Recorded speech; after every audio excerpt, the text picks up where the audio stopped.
Welcome to रुचिकर हिंदी कहानियाँ। आज की कहानी है सास को अपनी बहू की खुशी अच्छी नहीं लगती। ये क्या बहू, तुम अभी तक तैयार नहीं हुई? जा जल्दी जाकर तैयार हो आ।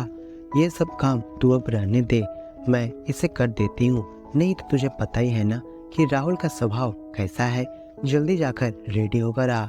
राहुल नहीं तो गुस्सा होगा। मैं राहुल को अच्छे से जानती हूँ, जरा सी देर हुई तो वो हंगामा खड़ा कर देगा।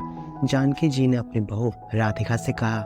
अपनी सास की बातें सुनकर राधिका को पहले तो अटपटा लगा, पर फिर वो सोचने लगी कि जानकी जी जैसी सास राधिका को बड़े भाग्य से मिला है। नहीं तो आजकल बेटे बहू की खुशी सास को कहाँ अच्छा लगता है। राधिका मन ही मन सोचने लगी, सचमुच आज का जमाना बदल गया है। पहले के समय में जब बेटे बहू कहीं बाहर जाते तो घर का सारा काम अब सास को करना होगा, ये सोचकर वो मुंह फुला लेती। पर आज देखो जमाना कैसे बदल गया है। सासू माँ मुझे खुद ही अपने बेटे के साथ बाहर जाने के लिए कह रही है। राधिका यह सोचकर मुस्कुराने लगी।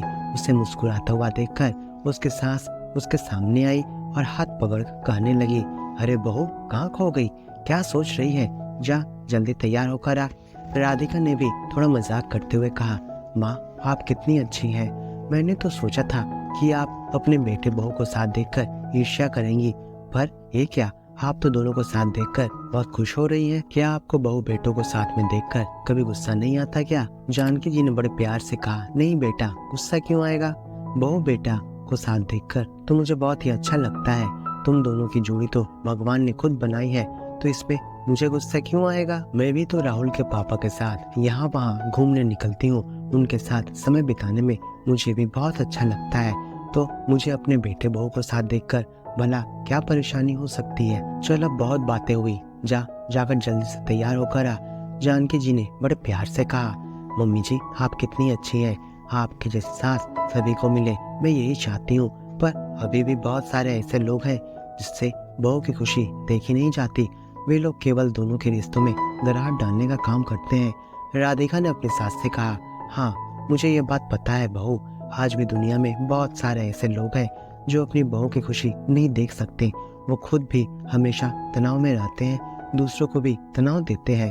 अपने नकारात्मक विचार एवं व्यवहार से वो कभी भी जिंदगी में आगे नहीं बढ़ सकते।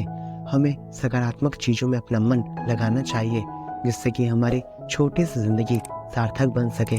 और तुम अब यहाँ पर समय बर्बाद मत करो, जाओ जाकर जल्दी से तैयार होकर आओ, नहीं तो राहुल आते ही हल्ला मचाने लगेगा। सासू माँ की बातें सुनकर दोनों एक साथ मुस्कुराने लगे और राधिका अपने कमरे में तैयार होने चली गई। और इधर राहुल जब आया तो उसने राधिका को जब तैयार देखा तो वो बहुत ही खुश हुआ और उसके बाद दोनों बाहर घूमने के लिए निकल गए। तो दोस्तों, आपको आज की कहानी कैसी लगी आप हमें कमेंट में लिखकर बता सकते हैं।